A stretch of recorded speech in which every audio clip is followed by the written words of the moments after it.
5:17 local time. Inside the carrier's operations center, the mood changes before anyone says it out loud. The dim red light feels sharper now. Screens brighten. Conversations drop to half volume. The watch supervisor stays calm, his voice steady. Con, sonar, transient contact bearing 098, possible submerged propulsion. On the tactical display aboard USS Gerald R. Ford, a thin mark appears beneath the surface layer. At first it is faint, then it flickers, then it holds. No sirens, no dramatic announcement, just data. 200 feet below the thermal layer, something is moving. 21 nautical miles out. Speed, 6 knots. Course converging. The carrier holds its heading. Up on the flight deck, operations continue as normal. F-35Cs cycle through launch and recovery windows. From above, nothing appears unusual, but inside CIC, every set of eyes is fixed on that underwater track. Confirm classification, the tactical action officer says. Across the formation, the forward screen adjusts. An Arleigh Burke-class destroyer fine-tunes tension on its towed array. Passive sonar tightens its focus. Then the second return comes in. Not commercial traffic, not marine life, not random ocean noise. This is controlled propulsion, smooth, consistent, deliberate. Acoustic analysis begins removing background interference from the signal. Frequency bands separate. Machinery tones rise out of the clutter. A quiet, disciplined profile begins to form. Air-independent propulsion. The sonar chief does not guess. He simply reads what the system is showing. Contact profile inconsistent with diesel surface transit. Possible AIP platform. The room seems to shrink around those words. AIP means endurance. Endurance means patience. Patience means purpose. 5:19. The carrier strike group tightens formation by less than half a mile. The move is subtle, controlled, and measured. No sudden helm orders. No visible maneuver that could be misunderstood by anyone watching from above or below. Above the contact area, an MH-60R Seahawk lifts from the destroyer's deck. No rush, just timing. The helicopter sweeps low over the water and releases the first sonobuoy. Seconds later, a second buoy splashes down. The acoustic grid begins to form. Data starts triangulating. Correlation, 68%. Sonar recommends a second source confirmation. 80 miles away, a P-8 Poseidon, already on maritime patrol, adjusts its orbit. It begins dropping additional buoys into the expanding pattern. Below the surface, the contact remains disciplined. No sudden burst of speed, no erratic turn. Still 6 knots, still closing. 5:21. Correlation rises to 84%. The acoustic analyst leans closer to his display. Signature matches regional database. He pauses for half a second. High confidence. Iranian origin. No one reacts outwardly. The room simply absorbs it. There are only a few submarines in this theater capable of producing that kind of acoustic footprint. One of them is the Iris Feta, an indigenous long-range platform built for extended submerged operations and equipped for serious undersea capability. Estimated program cost, $2 billion. The tactical action officer studies the projected intercept geometry. If the submarine keeps its present course and speed, it will enter the outer engagement envelope within minutes. Time to probable engagement window? The answer comes back immediately. Under 9 minutes. No one says the word everyone is thinking. 5:22. The strike group shifts into a modified readiness posture. Controlled, quiet, not broadcast across open channels. Electronic warfare systems begin passive monitoring. No active sonar. Not yet. The carrier does not deviate. That matters. A course change signals awareness. Awareness can be read as escalation, so Ford continues forward at cruise speed. Flight deck operations remain uninterrupted. Above the waterline, everything still looks normal. Below it, the ocean feels smaller. 5:23. The submarine's bearing adjusts 2 degrees to port. Small, calculated. The contact is no longer passing near the formation. It is aligning with it. Contact maneuver consistent with intercept vector, sonar reports. The MH-60R lowers its dipping sonar into the water. A pulse rolls downward and returns. The echo is clean. Range now 18 nautical miles. Still 6 knots, still quiet. The strike group commander receives the update through a secure circuit. His response is brief. Maintain posture. Continue classification. No change in response without confirmed action. 5:24. Inside CIC, the projected track line stretches forward across the display. If nothing changes, the submarine will reach optimal engagement geometry in less than 8 minutes. The acoustic analyst narrows his eyes at a faint oscillation inside the signal. There. A subtle fluctuation. Maybe an internal system shift. Maybe preparation for the next phase. He does not speculate out loud. He only reports what he can confirm. Contact maintaining, distance decreasing. The room stays controlled. Professional, steady. Outside, the sea is flat and blue. Sunlight flashes against the carrier's island structure. From space, this would look like any routine transit. Underneath, a $2 billion submarine is closing. Time to probable engagement window under 9 minutes. And counting. 5:24 local time, then the contact changes behavior. Con, sonar, contact increasing speed, now 12 knots. That is not a drift correction. That is a decision. At 6 knots, an AIP submarine is almost a shadow. Quiet, patient, and difficult to separate from the layers of the ocean. But at 12 knots, everything changes. Machinery load shifts, internal systems transition, flow noise rises, and once that happens, the ocean begins to reveal what was hidden. Across the formation, passive arrays sharpen their focus. The Arleigh Burke-class destroyer to starboard reports the same increase in acoustic energy. Cavitation minimal, but rising. Shaft RPM increasing. The submarine is no longer preserving silence. It is moving with purpose. Range, 14 nautical miles. The projected intercept geometry tightens. Inside the operations center aboard USS Gerald R. Ford, the red line extending from the submerged contact now angles directly toward the carrier's inner screen. The tactical action officer speaks with the same calm tone. Assess intent. The acoustic supervisor does not hesitate. Contact maneuver consistent with an offensive approach. Probability high. 5:25. The submarine changes depth, rising 10 meters shallower. Subtle. Deliberate. Thermal layer transition likely, sonar reports. Improving approach geometry. The carrier strike group does not break formation. That would give away too much. Instead, the outer screen shifts laterally by less than a mile, just enough to widen the response envelope without showing panic. Above the surface, flight deck operations continue. An F-35C lands cleanly. Another aircraft rolls forward toward the catapult. Below the surface, the calculations are moving faster now. Time to optimal range? Under 6 minutes. The MH-60R Seahawk maintains its orbit. Its dipping sonar pulses again in a controlled sweep beneath the water. This time, the return is clearer. The algorithm begins to resolve a faint hole shape. Length matches a regional long-range class. Machinery signature now matches the database with confidence above 90%. This is no longer just an unknown contact. It is a direct concern. 5:26. A spike appears. Sharp, brief, then another. The acoustic analyst freezes for half a second, then speaks. Transient pressure change. Possible outer door movement. No one reacts dramatically, but everyone understands what that means. Certain launch preparations can create tiny pressure changes in the surrounding water. Not loud, not obvious, but trained systems can hear them. Reconfirm, the tactical action officer orders. A second array catches the same fluctuation. Consistent with tube preparation, sonar replies. Range 11 nautical miles. Then the submarine increases speed again. 15 knots. That is the second mistake. At that speed, stealth begins to fall apart. Propulsion noise spreads across multiple frequency bands. Wake turbulence grows stronger. The water around the submarine starts carrying its movement outward. Across the formation, an escort cruiser deploys towed acoustic decoys. Thin cables slip into the water, trailing behind the hull like silent distractions. Another destroyer adjusts position slightly ahead of the carrier's bow. No sudden show of force, no dramatic response, not yet. The process remains controlled. Observe, confirm, track. Respond only when there is no doubt. 5:27. The contact steadies at 15 knots. Distance, 9 nautical miles. Inside the operations center, the timeline appears on the main display. If the submarine acts now, high-speed underwater projectiles could reach the outer screen in only minutes. The acoustic supervisor takes a slow breath. Then it happens. A sharp, unmistakable acoustic crack cuts through the water, followed by a sustained high-speed signature. Con, sonar, incoming underwater track, bearing 098. Half a beat later, another report follows. Second incoming track. Same bearing. There is no alarm, no siren, only precision. The tactical action officer keeps his voice level. Execute countermeasure protocol. Decoys shift frequency. Active noisemakers enter the water. Towed arrays begin retracting to prevent entanglement. The submarine's choice has changed the entire shape of the encounter. 2 high-speed underwater tracks are now moving toward the formation. Speed, 45 knots, running hot. Course steady, sonar confirms. The carrier does not make a sharp turn. A sudden maneuver would create confusion inside its own formation. Instead, the escorts take control of the approach.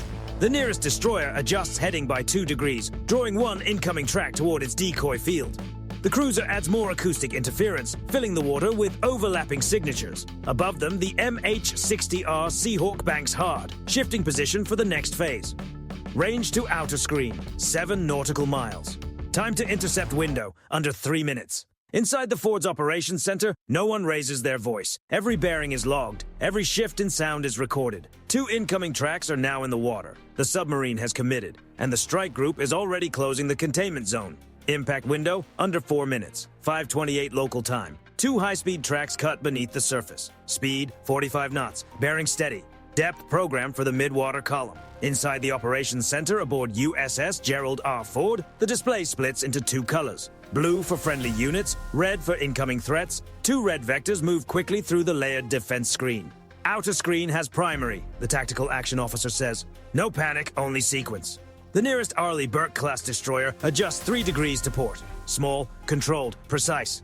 It is not trying to outrun the incoming track, it is trying to shape the underwater soundscape. Nixie active, decoy streaming, the destroyer report. Behind its stern, the towed acoustic lure begins broadcasting a stronger signature than the ship itself, tuned to resemble a much larger target. The first incoming track reacts. Track 1 altering bearing, now homing on decoy. No one celebrates. The second track keeps moving straight. Track 2 holding original vector. Possible wake following logic. That is the more dangerous profile. Some systems do not chase sound alone. They follow turbulence, disturbed water, the trail left behind by large hulls.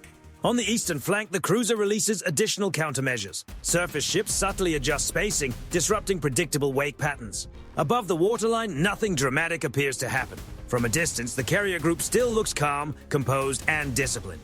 Below the surface, every movement matters. 5:29. MH-60R in position. Ready package. The helicopter pilot's voice comes through the circuit. The Seahawk lowers its sonar one final time. This time, the submarine's position is no longer estimated. It is fixed. Depth, 165 meters. Speed, fluctuating. Course, slight evasive turn. It knows its own high-speed tracks are running. It may already understand that it has been fully located. The tactical action officer gives the order. Proceed. From the Seahawk's starboard rack, a Mark 54 lightweight system drops cleanly into the sea. No dramatic burst on release. Just gravity. Then activation. Underwater, the system wakes up and listens first. It does not rush blindly. It searches, sorts, and confirms. The submarine begins to maneuver. Speed jumps briefly to 18 knots. That is the third mistake. The sudden acceleration spreads across the passive arrays like a flare in the dark. Contact cavitating. Bearing confirmed. Sonar reports. The containment zone tightens. Back toward the strike group, the first incoming track turns fully toward the decoy. Its guidance commits to the louder false target. Decoy separation increasing, diversion holding. Seconds later, a muted underwater burst rolls through the sound field. The first incoming track is gone after losing a coherent target picture. 1 removed. The second track continues closing, now within 3 nautical miles of the outer screen. Wake disruption holding, the cruiser reports. A final countermeasure enters the water, designed to create chaotic turbulence and confuse the remaining track's path. The incoming track hesitates, its bearing wavers. Then, sonar reports the shift. Track 2 losing coherence. Stand by. The acoustic signature begins to break apart. A second distant pressure burst moves through the water column. Both incoming tracks are gone. The carrier remains untouched. But the engagement is not finished. 5:30. The Mark 54 has closed the distance to the submarine. Inside the operations center aboard USS Gerald R. Ford, the underwater display changes again. The blue line representing the helicopter's lightweight system begins its terminal arc. The submarine attempts a hard dive.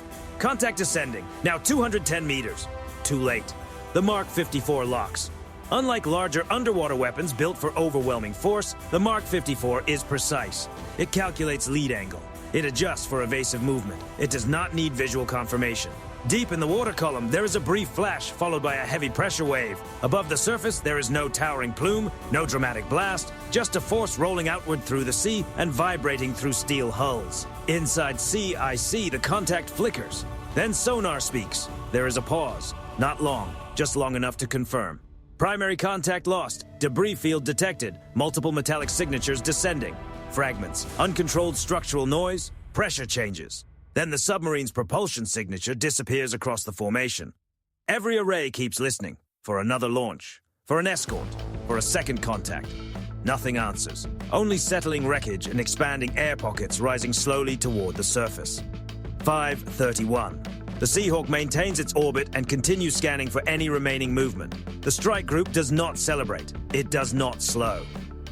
Carrier secure, the tactical action officer confirms. Ford continues steady on course. Flight deck operations remain paused for exactly 90 seconds, no more.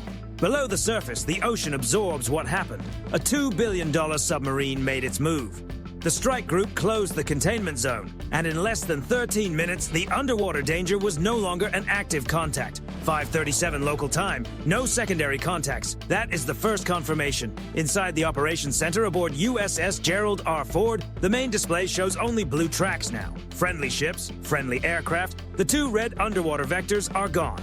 The submarine marker has dissolved into a gray debris symbol. Maintain full acoustic sweep, the tactical action officer orders. In undersea warfare, success is not declared after the first impact. It is confirmed layer by layer. Across the formation, towed arrays remain active. Passive mode only, no unnecessary sound, no unnecessary transmissions. The strike group will not announce what happened beneath the surface.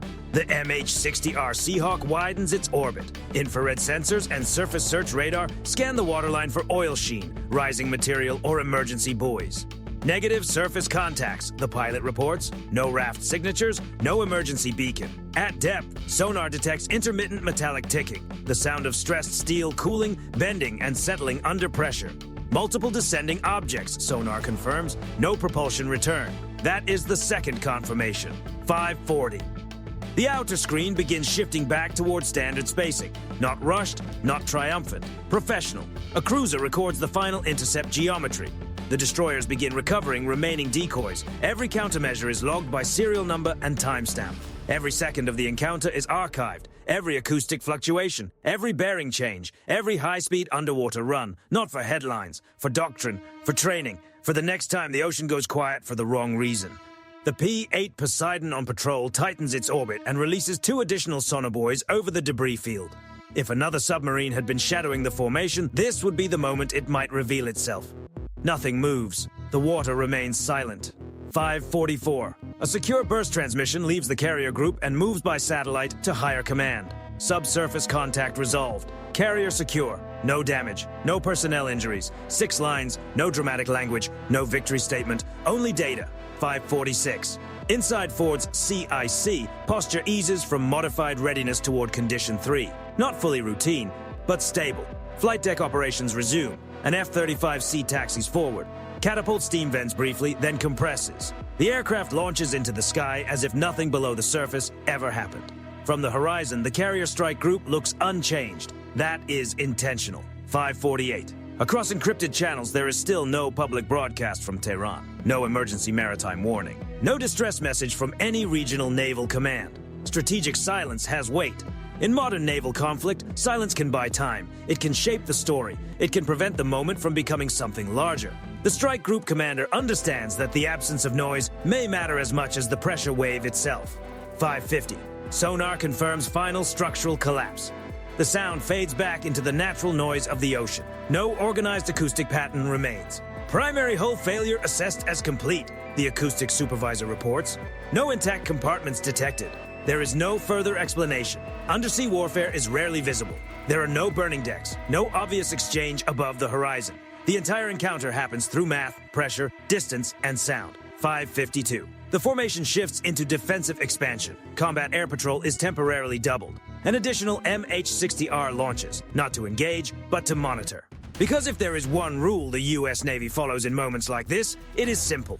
Assume redundancy. If one submarine approached, consider the possibility of another. Sensors remain wide. Passive listening dominates. Still nothing. 5:55. Satellite imagery from overhead reconnaissance is cross-checked against the debris field. A faint discoloration begins to appear on the surface. Small, not dramatic. Likely trapped air and minor fuel leakage rising slowly through the water column. No large slick, no visible wreckage. The ocean has already begun to reclaim the scene. 5:58. Washington acknowledges receipt of the engagement report. No order for public disclosure is issued. There will be no press conference. Not yet. Operational security decides the next move. If Iran chooses public denial, the U.S. Navy will not challenge it in real time. If Tehran chooses escalation, the strike group is already positioned. For now, the silence remains. 6:02. Ford's flight deck is back at full tempo. Jets launch. Recovery cycles resume. The choreography of a carrier at sea continues as if uninterrupted. Beneath the surface, the debris field settles deeper, slipping beyond practical recovery. A $2 billion submarine entered the engagement window. It launched, it was tracked, it was stopped. And less than 30 minutes later, the Carrier Strike Group is conducting routine operations again, as if the ocean had never tightened around it. In modern naval warfare, the most decisive moments are often the quietest. No flames above the horizon, no speeches afterward, just steel, sonar, and strategic silence. 6:10 local time. The sea is flat again. From 5 miles out, USS Gerald R. Ford looks unchanged. Steady wake, aircraft cycling, escorts holding disciplined spacing. No smoke, no visible damage. No sign that less than an hour earlier, 2 high-speed underwater tracks were moving beneath the formation. Inside the operations center, the engagement clock has stopped. 13 minutes. That is how long it took from the first confirmed aggressive maneuver to final acoustic silence. A $2 billion submarine committed itself. Seconds later, everything changed. The acoustic team replays the encounter from the beginning, frame by frame, frequency by frequency. The first transient at 0517, the speed increase at 0524, the pressure signature consistent with launch preparation, the dual high-speed track detection, the countermeasure sequence, the Mark 54 terminal arc. There is no applause, only analysis. Engagement window compressed under expected timeline. The tactical action officer notes, countermeasure layering effective.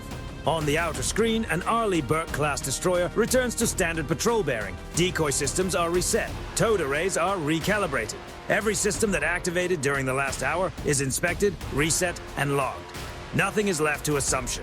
Above the waterline, flight operations continue at full operational tempo. An F-35C climbs into the clean morning sky. Another aircraft lines up for recovery. Deck crews move with the same rhythm they had before the first contact ever appeared. That is the point. Carrier strike doctrine does not allow disruption to become the story. The mission continues. 6:18. A secure follow-on message leaves the strike group. Debris field stable. No secondary contacts. ASW posture normalized. There is still no public acknowledgement from Tehran. No distress call. No confirmation. No denial. Strategic ambiguity is an instrument of its own. The encounter took place in international waters. No territorial boundary was crossed, no surface exchange was visible to satellites, commercial vessels, or distant observers. Underwater warfare rarely offers spectacle. It offers consequence. 6:25. Intelligence fusion teams aboard the carrier begin folding the acoustic data into the wider regional picture. Machinery signatures are archived.